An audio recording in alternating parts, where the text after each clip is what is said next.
జై శ్రీరామ్. మీరు కూడా తప్పకుండా జై శ్రీరామ్ అని కామెంట్ చేయడం మర్చిపోకండి. అలాగే ఈ వీడియో అలాగే చూస్తూ వింటూ గబ్బగబ్బా మీ మిద్దె మీదకి వచ్చేసి చంద్రయ్య దర్శనం చేసుకోండి.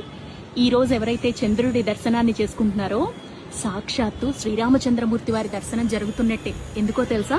అద్భుత ఘడియలండి.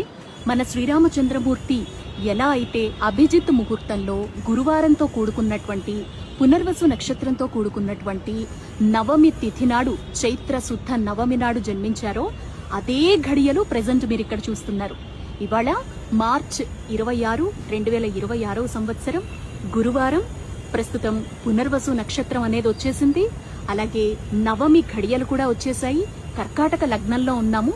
ఒక్క అభిజిత్ ముహూర్తం తప్ప మిగతావన్నీ ఇక్కడ మీకు కనిపిస్తున్న నక్షత్రం కూడా పక్కన కనిపిస్తోంది చూడండి. చంద్రయ్య పక్కన గురువు అన్నమాట. సో గురువుతో కూడుకున్నటువంటి చంద్రుడు, సూర్యచంద్రులు ఇద్దరు ప్రత్యక్ష నారాయణులు అని మనందరికీ తెలుసు కదా. సో ఇలాంటి అద్భుతమైనటువంటి సంఘటన దృశ్యాన్ని మీతో చూపించాలి అనేసే ఈ వీడియో అయితే మీకు నేను టెలికాస్ట్ చేయడం జరుగుతోంది.